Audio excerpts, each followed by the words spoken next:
Welcome to golden screens. Acharya Shri Ekkirala Bharadwaj garu రచించిన శ్రీ సాయి లీలామృతము అనే నిత్యపారాయణ గ్రంథం నుండి శ్రీ సాయి సూక్తుల గురించి మనం ఇప్పుడు తెలుసుకుందాం. ఎవరైతే ఎప్పుడూ నన్నే చూస్తూ నా గురించే వింటూ ఎప్పుడూ సాయి సాయి అని స్మరిస్తూ నాయందే మనసు నిలుపుతారో వారు నిశ్చయంగా దైవాన్ని చేరుతారు. వారు ఇహపరాల గురించి భయపడనక్కర్లేదు. నా భక్తిని ఇంట్లో అన్ని వస్త్రాలేమీ ఉండదు. నా బిడ్డలను ఎలా పస్తుండనిస్తాను? తల్లికి తగిన బిడ్డలు కండి, కానీ మీరు తల్లికి తగిన బిడ్డలు కండి. పుణ్యము జ్ఞానము అనే మీ భాండాగారాలను నింపుకోండి. నాకు అర్పించకుండా ఏమీ తినని వారికి నేను బానిసను. నా వాణ్ణి ఎన్నటికీ దూరం కానివ్వను. నన్ను నమ్మిన వారిని ఎన్నడూ పతనం కానివ్వను. సత్యాన్ని అంటిపెట్టుకో, నీ చెంత నుండి కాపాడుతాను. ఇచ్చిన మాట తప్పక నెరవేర్చు. నాపై విశ్వాసముంచి ఓరిమితో ఉండు. నీవెక్కడ ఉన్నా నీ వెంట నేను ఉంటాను. పని చేయి, దేవుని నామం ఉచ్చరించు, సద్గ్రంథాలు చదువు. పోటీలు వంతులు కీచులాట్లు మానితే దేవుడు కాపాడుతాడు. నీవేమి చేసినా క్షుణ్ణంగా చేయి, లేదా చేస్తానని ఒప్పుకోకు. ఎవరి సేవను ఉచితంగా తీసుకోవద్దు. ఉదారంగా ప్రతిఫలం ఇవ్వు. ఇది మన నియమం కావాలి. నీ దగ్గరికి ఏ ప్రాణి వచ్చినా తోలేయవద్దు. ఆదరించు. రుణానుబంధంపై నమ్మకం ఉంచి గుర్తుంచుకో. ఆకలి కొన్న వారికి అన్నము, గుడ్డలు లేని వారికి గుడ్డలు ఇవ్వు. భగవంతుడు సంతోషిస్తాడు. నిన్నెవరైనా సరే ఏమైనా అడిగితే సాధ్యమైనంత వరకు ఇవ్వు, లేక ఇప్పించు. లేదు అనవద్దు. ఇచ్చేందుకు ఏమీ లేకపోతే మర్యాదగా చెప్పు. చులకన చేయడం, కోపగించుకోవడం తగదు. నీ దగ్గరున్నా ఇవ్వాలనిపించకపోతే లేదని అబద్ధం చెప్పవద్దు.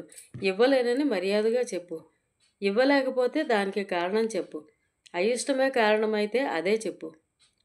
ప్రాణులన్నింటి రూపాల్లోనూ నేనే సంచరిస్తూ ఉంటాను. ఎవరెరుపై కోపగించినా దూషించినా నాకు చాలా బాధ కలుగుతుంది. ఎవడు ధైర్యంగా నిందను దూషణను సహిస్తాడో వాడు నాకెంతో ఇష్టడు. నిన్నెవరైనా బాధించినా వాడితో పోట్లాడవద్దు. సహించలేకపోతే 1-2 మాటల్లో ఓర్పుగా సమాధానం చెప్పు. లేకుంటే నా నామం స్మరించి అక్కడి నుండి వెళ్ళిపో. వాడితో యుద్ధం చేసి దెబ్బకి దెబ్బ తీయవద్దు. నీవెవరితోనైనా పోట్లాడితే నాకు చాలా ఏహ్యం కలుగుతుంది. ఎవరి గురించి తప్పుగా మాట్లాడవద్దు. నీ గురించి ఎవరైనా మాట్లాడినా చలించకు. వాడి మాటలు నీకేమీ గుచ్చుకోవు కదా. ఇతరులు చేసే పనులకు ఫలితం వారే అనుభవిస్తారు. నీవు చేసే పనుల ఫలితమే నీకుంటుంది.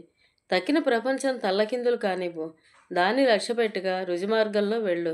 ఆనందానికి ఇదే మార్గం. అరిషడ్ వర్గాల్లో అసూయను జయించడం చాలా సులువు. దానివల్ల మనకే లాభమూ లేదు, అవతల వారికి ఏ నష్టమూ లేదు. అసూయ అంటే ఇతరుల బాగును సహించలేకపోవడమే. ఓర్చుకోలేక అపవాదులు కల్పిస్తాము. వారు నష్టపోతే సంతోషిస్తాము. దానివల్ల మనకేమి ప్రయోజనము? అవతల వాడికి మంచి జరిగితే మనకేమి నష్టము? కానీ ఇది ఎవరూ ఆలోచించరు. వాళ్ళు బాగుపడితే మనకే మేలు జరిగినట్లు భావిద్దాం, లేదా మనము ఆ మేలును పొందే యత్నం చేద్దాం. వాడు మన సొత్తు ఏమి లాక్కున్నాడు? వాడి కర్మను అనుసరించి ఫలితాన్ని వాడు పొందుతాడు. భగవంతుడు చెడంటేనో, చెడుకు భగవంతుడంటేనో భయం. మంచి యొక్క ఫలితం గొప్పది, చెడు ఫలితం స్వల్పం. మన శరీరంలో ఒక హీనజాతి వాడున్నాడు. వాడిని వెళ్ళగొట్టాలి. మన వాడాలని వారందరినీ తెలుసుకోవాలి. ఎవరితోనూ వాదించవద్దు. 10 మాటలకు 1 మాటతో సమాధానం ఇవ్వాలి. మనుషులు వారంతా ఒకరి నుంచి ఇంకొకరు వేరనుకుంటారు, కానీ అదే పొరపాటు. నేను నీలో ఉన్నాను, నీవు నాలో ఉన్నావు. ఇలా భావన చేస్తూ ఉండు. అదే అనుభవం అవుతుంది. అల్లాహ్ కానిదేదీ లేదు. ఆయన పేదల పాలిటి పెన్నిది. దైవం ఇచ్చింది పోదు, మానవుడిచ్చింది నిలవదు. భోగి కంటే యోగి ఎప్పుడూ మెరుగే. రాజే ఉండి కూడా బిచ్చగాందుస్తులు ధరించేవాడే మంచివాడు. మనను భగవంతుడు ఎలా సృష్టించాడో అలానే తృప్తిగా ఉండాలి. అల్లాహే సర్వస్వం. అల్లాహ్ నామమే శాశ్వతం. స్వల్పంగా తిను, రుచులకు పోవద్దు. 1-2 వంటకాలతో తృప్తి చెందు. యాత్రకు, పబ్బానికి, పండగకు అప్పు చేయవద్దు. నన్ను సరిగా వినియోగిస్తే చక్కగా సేవ చేస్తాను అంటుంది ధనం. నన్ను సరిగా వండితే నీకు బాగా పడతాను అంటుంది అన్నం. వైరాగ్యాన్ని అంటిపెట్టుకో. దైవాన్ని స్మరిస్తూ అహాన్ని చంపుకో. సన్యాసికి స్త్రీలు చాలా ప్రమాదం.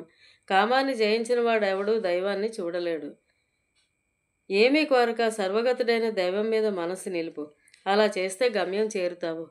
శాస్త్రాలు మంత్రాలు అబద్ధం ఎన్నటికీ కావు.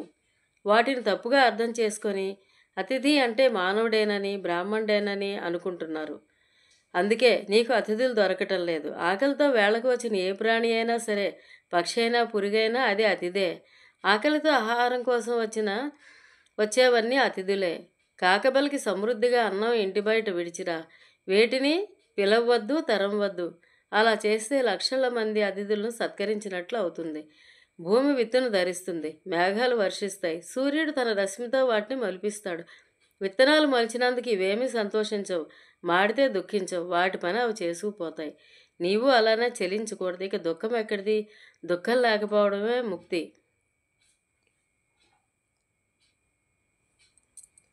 మనం ఒకరిని ఆశ్రయించాలి, లేక ఇతరులకు మార్గం చూపాలి.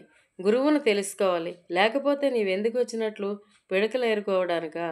సద్గురువుకు పగ్గాలు అప్పగించాక చింతకు తావే లేదు. గురువునే ఎల్లప్పుడూ నమ్ముకో, అదే అసలైన సాధన. గురువే సర్వదేవతలను, సాధనా చతుష్టయము, 6 శాస్త్రాలు అక్కర్లేదు. గురువు యొక్క కృపాదృష్టే శిష్యునికి అన్నపానీయాలు. అచంచలమైన విశ్వాసంతో నీ గురువును అంటిపెట్టుకో. ఇతర గురువులు ఎంత గొప్పవారైనా, నీ గురువు ప్రతిభ ఎంత తక్కువైనా సరే, నీ సద్గురువైన నన్ను కేవలం ఆనందంగా ధ్యానించు. అది కష్టమైతే నా రూపాన్ని గురించి ఆలోచించు. మనసు ఆ ఒక్క రూపంలోనే నిలిచిపోతుంది. ధ్యానం చేసేవాడి ధ్యానములనే భేదం నశించి చైతన్య ఘనత లేక బ్రహ్మ సమరసత కలుగుతుంది.